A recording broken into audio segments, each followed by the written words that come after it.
Okay, so we are looking at just a few more applications of the derivative, kind of some practical things. Well, in a way. Okay, so on this next question we're looking at, we're going to try to find all of the equations of lines that have a particular slope that are tangent to a curve. So we've got this particular curve here, and we're trying to find where on the graph is the rate of change at -3.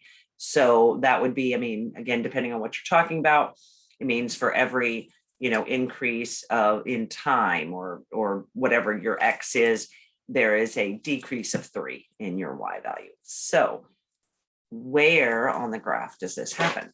Well, first off, it's talking about slope. So let's find a derivative. So we're going to find the limit as h approaches 0 of 12 over x plus h plus 1 minus 12 over x plus 1. And then that whole thing is going to be divided by h, which looks rather silly. So two things I'm going to do here. I'm going to put the 12 out in front, just so I don't have to worry about him. And then that divided by h, I'm just going to put that in the front like this, 1 over h. And now here I am going to get a common denominator. So we're going to have an x plus 1 there, and we're going to have an x plus h plus 1 on that side. And so my new denominator is x plus 1, x plus h plus 1. So there it is. All right, so what do we got here? We got 12 limit as h approaches 0. Notice on top there you have x minus x, 0. You also have a 1 minus 1, 0. So really all that's left on that top is a negative h. And then on the bottom we have this h, this x plus 1, and this x plus h plus 1. So now these h's will actually divide out, and I'm going to come over here and say, all right, we now know, and also remember h is going to 0. So that is going to 0. So what we have then for our kind of generic slope is negative 12 divided by, if you look at that denominator, we have 2 x plus 1s. So this is what we're looking at right now. This is our slope. Now, what do we want from this? We want for this to equal -3. So I want to figure out, where does this equal -3? That's underneath my x there. Okay, so let's just solve this equation. So maybe you'll cross multiply and then divide both sides by -3. And then take the square root of both sides. And just remember, when you square root both sides, to put that plus or minus on there. All right, so now we've got, we can see that we're going to have 2 possible x values. Let's see what those are. All right, so we're going to have that x plus 1 equals a positive 2, in which case x is 1. So if we were to graph this, we would see that when x is 1, the slope of the tangent line, or the slope of the curve, is -3. Now it's going to want me to find the whole equation there. So we are going to need the y value. To find the y value, just go back to the original equation and plug in the x you just came up with. So notice what that's going to be 6. So we have 1 point being 1, 6. All right, now let's see what the other place is going to be. We have x plus 1 equals -2. So if we subtract 1 from both sides, we'll get an x being -3. Now we need the y value that goes along with that. So that would be 12 over -3 plus 1, which actually gives us a -6. So the second point I'm going to be looking at is -3, -6. And then again, our slope is -3 because they told me they wanted it to be -3. So we now have 2 points and a slope. We can come up with our equations. So to find our equations, we're just going to use the point slope form of an equation. So, and we're just going to do this twice. I'll probably just do it once. You guys can do the other one. How about if I do the one with all the negatives in it? So we're going to have y minus -6 equals m times x minus -3. So notice that's y plus 6 equals -3 times x plus 3. Now I'll just distribute that -3, and then we'll subtract that 6 from both sides. So final answer here is y equals -3x minus 15. So you could actually graph that with the curve, and you would see that that is one place where this occurs. So it's actually kind of cool.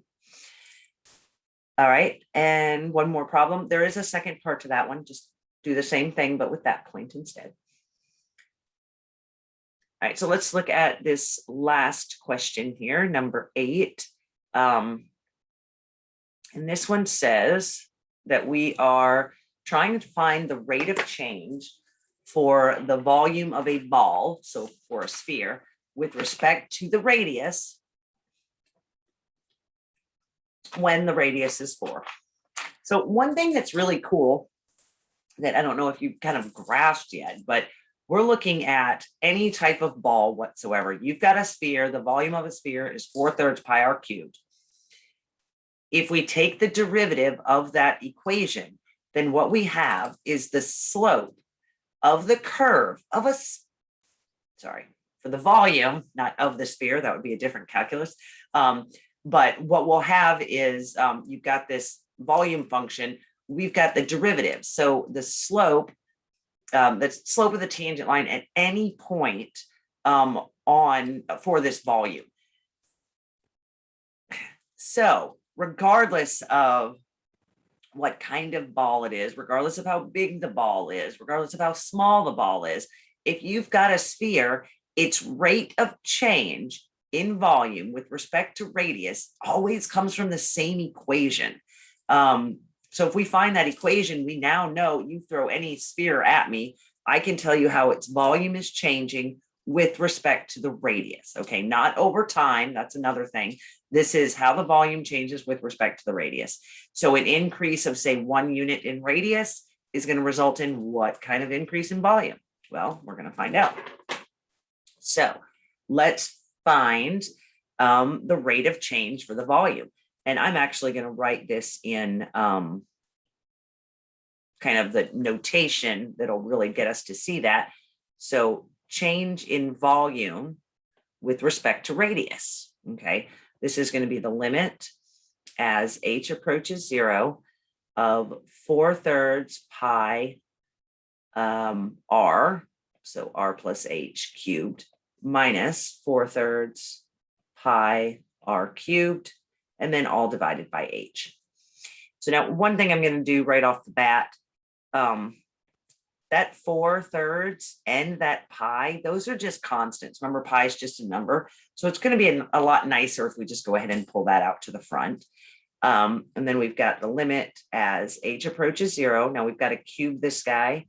So that's the first one cubed plus 3 times 2 of the first, 1 of the second, 3 times 1 of the first, 2 of the second, and then 3 of the last. And then minus r cubed, and that's all divided by h.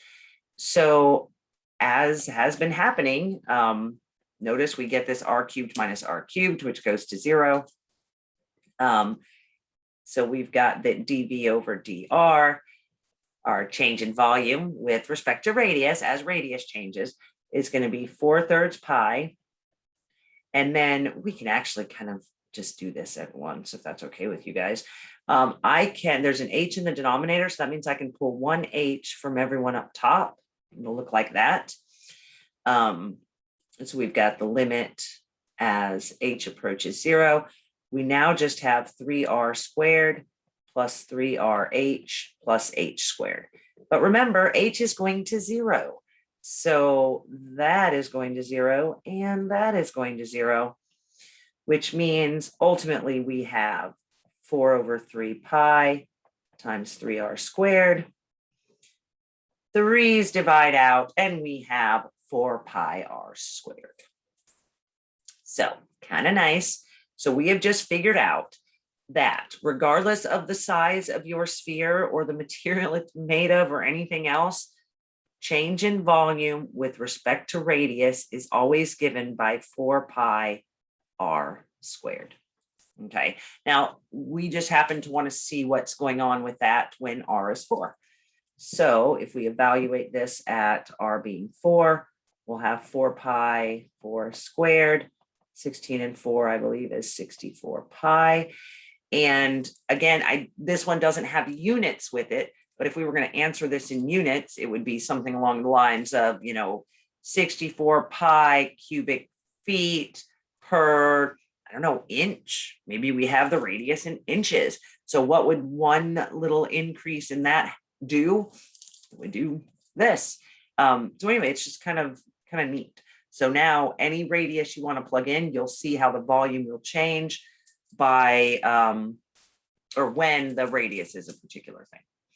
All right, so that is the end of this little section.